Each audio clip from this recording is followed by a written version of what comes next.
Negore the Coward by Jack London. He had followed the trail of his fleeing people for 11 days, and his pursuit had been in itself a flight, for behind him he knew full well were the dreaded Russians, toiling through the swampy lowlands and over the steep divides, bent on no less than the extermination of all his people. He was traveling light, a rabbit-skin sleeping robe, a muzzle-loading rifle, and a few pounds of sun-dried salmon constituted his outfit. He would have marveled that a whole people, women and children and aged, could travel so swiftly had he not known the terror that drove them on. It was in the old days of the Russian occupancy of Alaska, when the 19th century had run but half its course, that Negore fled after his fleeing tribe and came upon it this summer night by the headwaters of the Pilat. Though near the midnight hour, it was bright day as he passed through the weary camp.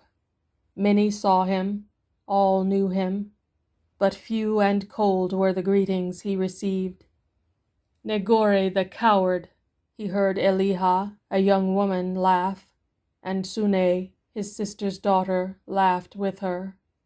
Black anger ate at his heart, but he gave no sign, threading his way among the campfires until he came to one where sat an old man.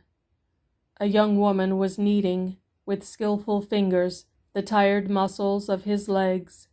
He raised a sightless face and listened intently as Negore's foot crackled a dead twig. "Who comes?" he queried in a thin, tremulous voice. "Negore," said the young woman, scarcely looking up from her task. Negore's face was expressionless. For many minutes he stood and waited. The old man's head had sunk back upon his chest. The young woman pressed and prodded the wasted muscles, resting her body on her knees, her bowed head hidden as in a cloud by her black wealth of hair. Negore watched the supple body bending at the hips, as a lynx's body might bend, pliant as a young willow stalk, and withal strong as only youth is strong.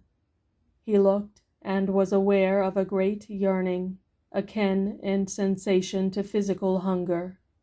At last he spoke, saying, "Is there no greeting for Negore, who has been long gone, and has but now come back?"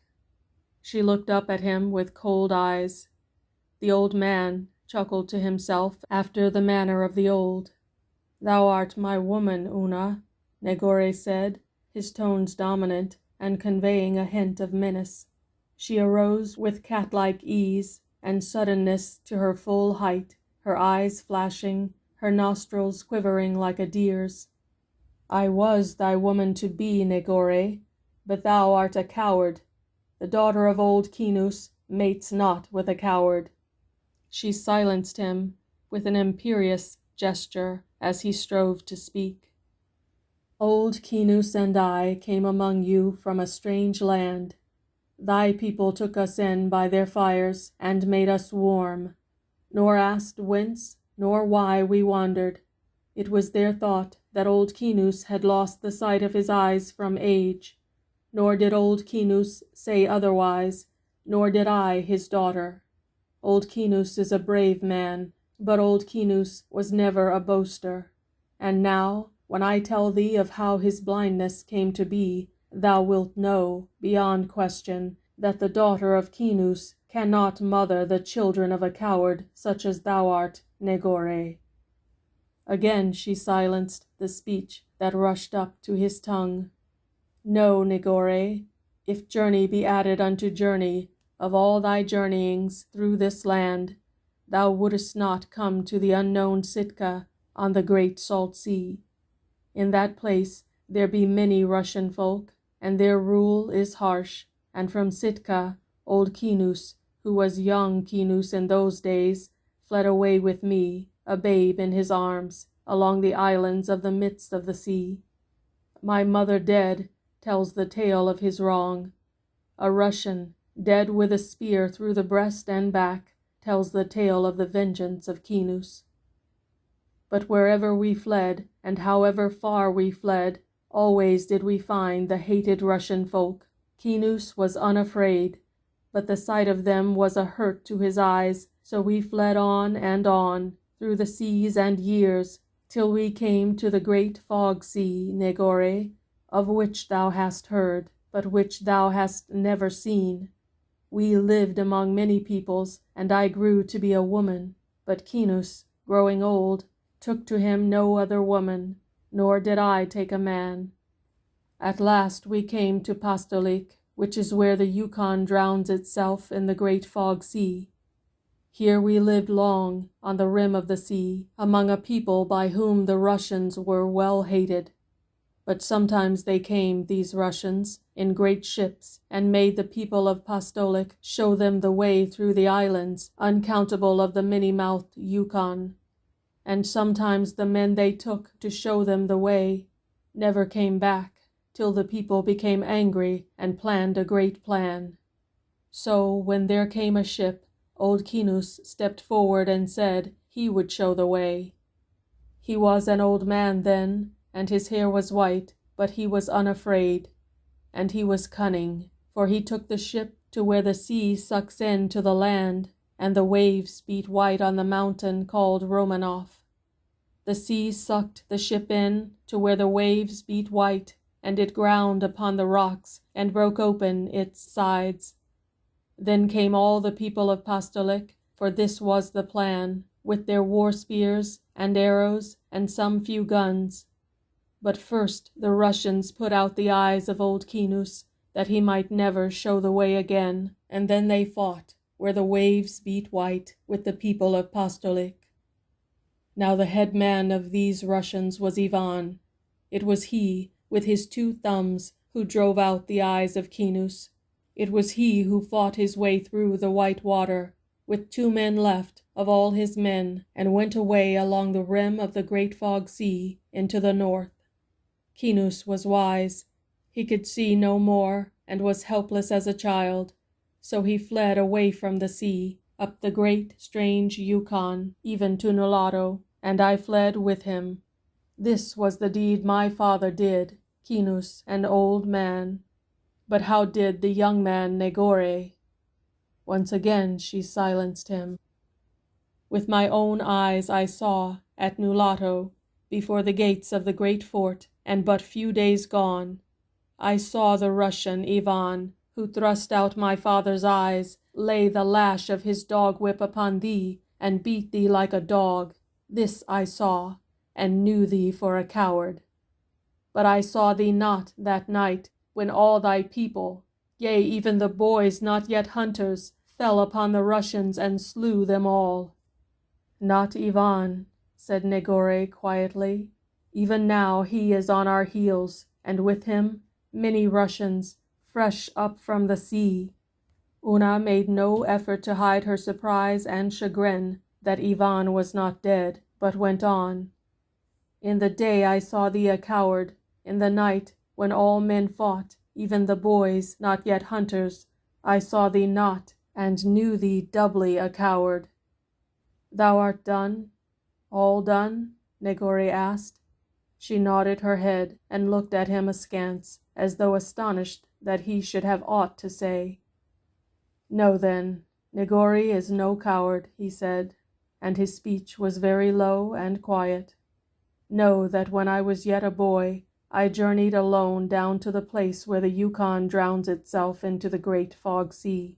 Even to Pastolik I journeyed, and even beyond into the north, along the rim of the sea. This I did when I was a boy, and I was no coward. Nor was I coward when I journeyed, a young man and alone, up the Yukon, farther than man had ever been, so far that I came to another folk, with white faces, who live in a great fort, and talk speech other than that the Russians talk. Also I have killed the great bear of the Tanana country, where no one of my people hath ever been, and I have fought with the Nuklukyets, and the Kaltags, and the Styx in far regions, even I, and alone. These deeds, whereof no man knows, I speak for myself. Let my people speak for me of things I have done which they know. They will not say Negore is a coward." He finished proudly, and proudly waited. "These be things which happened before I came into the land," she said, "and I know not of them. Only do I know what I know, and I know I saw thee lashed like a dog in the day, and in the night, when the great fort flamed red, and the men killed and were killed, I saw thee not. Also, thy people do call thee Negore the coward. It is thy name now, Negore the coward." "It is not a good name," old Kinoos chuckled. "Thou dost not understand, Kinoos," Negore said gently, "but I shall make thee understand. Know that I was away on the hunt of the bear, with Kamota, my mother's son, and Kamota fought with a great bear. We had no meat for 3 days, and Kamota was not strong of arm nor swift of foot, and the great bear crushed him so till his bones cracked like dried sticks. Thus I found him, very sick and groaning upon the ground, and there was no meat, nor could I kill aught that the sick man might eat.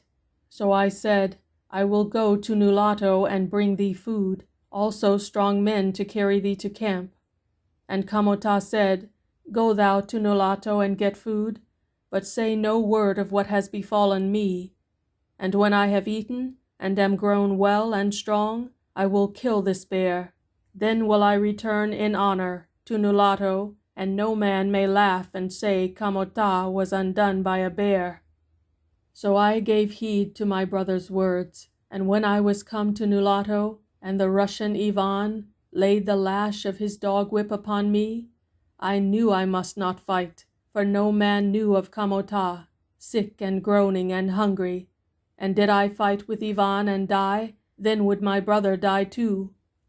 So it was, Oona, that thou sawest me beaten like a dog. Then I heard the talk of some of the shamans and chiefs that the Russians had brought strange sicknesses upon our people, and killed our men, and stolen our women, and that the land must be made clean. As I say, I heard the talk, and I knew it for good talk. And I knew that in the night the Russians were to be killed. But there was my brother, Kamota, sick and groaning and with no meat, so I could not stay and fight with the men and the boys not yet hunters. And I took with me meat and fish and the lash marks of Ivan, and I found Kamota, no longer groaning, but dead. Then I went back to Nulato, and, behold, there was no Nulato, only ashes where the great fort had stood, and the bodies of many men. And I saw the Russians come upon the Yukon in boats, fresh from the sea, many Russians. And I saw Ivan creep forth from where he lay hid and make talk with them. And the next day I saw Ivan lead them up the trail of the tribe. Even now are they upon the trail. And I am here, Negore, but no coward. This is a tale I hear, said Oona, though her voice was gentler than before. Kamota is dead, and cannot speak for thee, and I only know what I know, and I must know thee of my own eyes for no coward. Negore made an impatient gesture. There be ways and ways, she added. Art thou willing to do no less than what old Kinoos hath done? He nodded his head and waited. As thou hast said, they seek for us even now, these Russians. Show them the way, Negore, even as old Kinoos showed them the way, so that they come unprepared to where we wait for them in the passage upon the rocks. Thou knowest the place where the wall is broken and high. Then will we destroy them, even Ivan.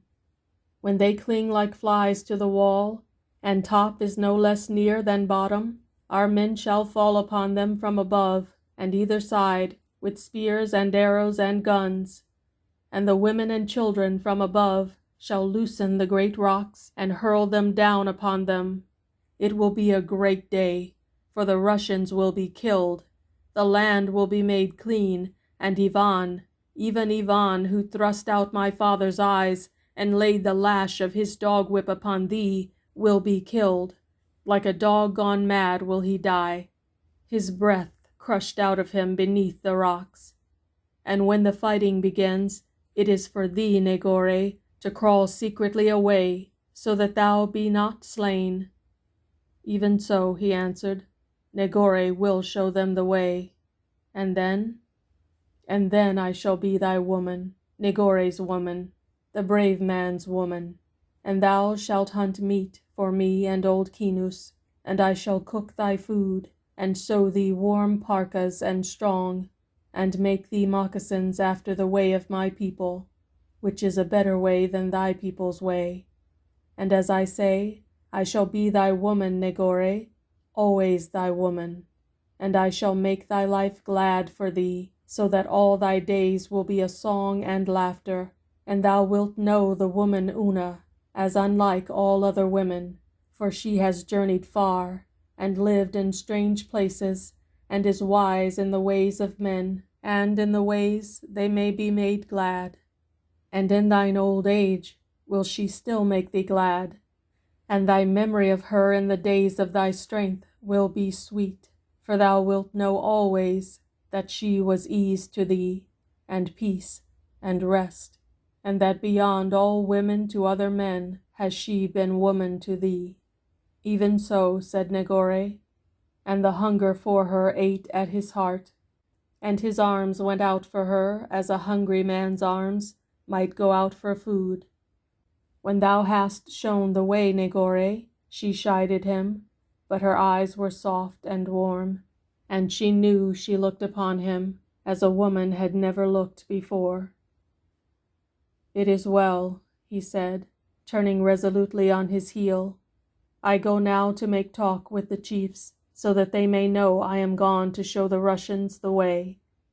Oh, Negore, my man, she said to herself as she watched him go, but she said it so softly that even old Kinoos did not hear, and his ears were over keen, what of his blindness. 3 days later, having with craft ill-concealed his hiding place, Negore was dragged forth like a rat and brought before Ivan. Ivan the Terrible he was known by the men who marched at his back. Negore was armed with a miserable bone-barbed spear, and he kept his rabbit-skin robe wrapped closely about him, and though the day was warm, he shivered as with ague. He shook his head that he did not understand the speech Ivan put at him, and made that he was very weary and sick, and wished only to sit down and rest, pointing the while to his stomach in sign of sickness and shivering fiercely. But Ivan had with him a man from Pastolic, who talked the speech of Negore, and many and vain were the questions they asked him concerning his tribe, till the man from Pastolic, who was called Karduk, said, "It is the word of Ivan that thou shalt be lashed till thou diest, if thou dost not speak. And know, strange brother, when I tell thee that the word of Ivan is the law, that I am thy friend, and no friend of Ivan, for I come not willingly from my country by the sea, and I desire greatly to live, wherefore I obey the will of my master, as thou wilt obey, strange brother, if thou art wise, and wouldest live." "Nay, strange brother," Negore answered, "I know not the way my people are gone, for I was sick, and they fled so fast, my legs gave out from under me, and I fell behind." Negore waited while Karduk talked with Ivan. Then Negore saw the Russian's face go dark, and he saw the men step to either side of him, snapping the lashes of their whips, whereupon he betrayed a great fright, and cried aloud that he was a sick man, and knew nothing, but would tell what he knew. And to such purpose did he tell, that Ivan gave the word to his men to march, and on either side of Negore marched the men with the whips, that he might not run away. And when he made that he was weak of his sickness, and stumbled and walked not so fast as they walked, they laid their lashes upon him, till he screamed with pain, and discovered new strength. And when Karduk told him all would be well with him, when they had overtaken his tribe, he asked, "And then may I rest and move not?" Continually he asked, "And then may I rest and move not?" And while he appeared very sick and looked about him with dull eyes, he noted the fighting strength of Ivan's men, and noted with satisfaction that Ivan did not recognize him as the man he had beaten before the gates of the fort. It was a strange following his dull eyes saw. There were Slavonian hunters, fair-skinned and mighty-muscled, short, squat Finns with flat noses and round faces, Siberian half-breeds whose noses were more like eagle beaks, and lean, slant-eyed men who bore in their veins the Mongol and Tartar blood, as well as the blood of the Slav. Wild adventurers they were, forayers and destroyers from the far lands beyond the Sea of Bering, who blasted the new and unknown world with fire and sword, and clutched greedily for its wealth of fur and hide. Negore looked upon them with satisfaction, and in his mind's eye he saw them crushed and lifeless at the passage up the rocks, and ever he saw waiting for him at the passage up the rocks the face and form of Oona, and ever he heard her voice in his ears and felt the soft, warm glow of her eyes. But never did he forget to shiver, nor to stumble where the footing was rough, nor to cry aloud at the bite of the lash. Also he was afraid of Karduk, for he knew him for no true man. His was a false eye and an easy tongue, a tongue too easy, he judged, for the awkwardness of honest speech. All that day they marched, and on the next, when Karduk asked him at command of Ivan, he said he doubted they would meet with his tribe till the morrow. But Ivan, who had once been shown the way by old Kinoos, and had found that way to lead through the white water and a deadly fight, believed no more in anything. So when they came to a passage up the rocks, he halted his 40 men, and through Karduk demanded if the way were clear. Negore looked at it shortly and carelessly. It was a vast slide that broke the straight wall of a cliff, and was overrun with brush and creeping plants, where a score of tribes could have lain well hidden. He shook his head. "Nay, there be nothing there," he said. "The way is clear." Again Ivan spoke to Karduk, and Karduk said, "Know, strange brother, that if thy talk be not straight, and if thy people block the way, and fall upon Ivan and his men, that thou shalt die, and at once." "My talk is straight," Negore said. "The way is clear." Still Ivan doubted, and ordered 2 of his Slavonian hunters to go up alone. 2 other men he ordered to the side of Negore. They placed their guns against his breast and waited. All waited. And Negore knew, should 1 arrow fly, or 1 spear be flung, that his death would come upon him. The 2 Slavonian hunters toiled upward, till they grew small and smaller, and when they reached the top and waved their hats that all was well, they were like black specks against the sky. The guns were lowered from Negore's breast, and Ivan gave the order for his men to go forward. Ivan was silent, lost in thought. For an hour he marched, as though puzzled, and then, through Karduk's mouth, he said to Negore, "How didst thou know the way was clear, when thou didst look so briefly upon it?" Negore thought of the little birds he had seen, perched among the rocks and upon the bushes, and smiled. It was so simple, but he shrugged his shoulders and made no answer, for he was thinking, likewise, of another passage up the rocks, to which they would soon come, and where the little birds would all be gone, and he was glad that Karduk came from the great fog sea, where there were no trees or bushes, and where men learned watercraft instead of landcraft and woodcraft. 3 hours later, when the sun rode overhead, they came to another passage up the rocks, and Karduk said, "Look with all thine eyes, strange brother, and see if the way be clear, for Ivan is not minded this time to wait while men go up before. Negore looked, and he looked with 2 men by his side, their guns resting against his breast. He saw that the little birds were all gone, and once he saw the glint of sunlight on a rifle barrel, and he thought of Oona and of her words. And when the fighting begins, it is for thee, Negore, to crawl secretly away so that thou be not slain. He felt the 2 guns pressing on his breast. This was not the way she had planned. There would be no crawling secretly away. He would be the first to die when the fighting began. But he said, and his voice was steady, and he still feigned to see with dull eyes and to shiver from his sickness, "The way is clear." And they started up, Ivan and his 40 men from the far lands, beyond the Sea of Bering. And there was Karduk, the man from Pastolik, and Negore, with the 2 guns always upon him. It was a long climb, and they could not go fast, but very fast to Negore they seemed to approach the midway point, where top was no less near than bottom. A gun cracked among the rocks to the right, and Negore heard the war yell of all his tribe, and for an instant saw the rocks and bushes bristle alive with his kinfolk.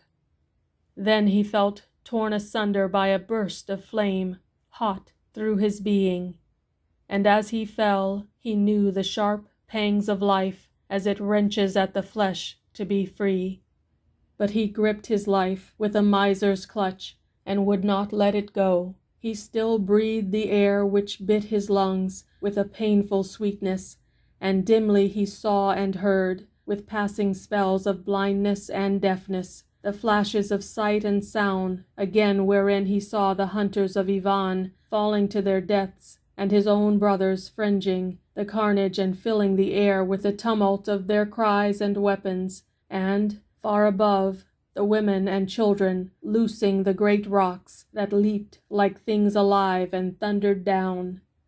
The sun danced above him in the sky. The huge walls reeled and swung, and still he heard and saw dimly. And when the great Ivan fell across his legs, hurled there lifeless and crushed by a down-rushing rock, he remembered the blind eyes of old Kinoos, and was glad. Then the sounds died down, and the rocks no longer thundered past, and he saw his tribe's people creeping close and closer, spearing the wounded as they came, and near to him he heard the scuffle of a mighty Slavonian hunter, loath to die, and half uprisen, borne back and down by thirsty spears. Then he saw above him the face of Oona, and felt about him the arms of Oona, and for a moment the sun steadied and stood still, and the great walls were upright and moved not. "Thou art a brave man, Negore," he heard her say in his ear. "Thou art my man, Negore." And in that moment he lived all the life of gladness of which she had told him, and the laughter and the song. And as the sun went out of the sky above him, as in his old age, he knew the memory of her was sweet. And as even the memories dimmed and died in the darkness that fell upon him, he knew in her arms the fulfillment of all the ease and rest she had promised him. And as black night wrapped around him, his head upon her breast, he felt a great peace steal upon him, and he was aware of the hush of many twilights and the mystery of silence. End of Negore the Coward by Jack London.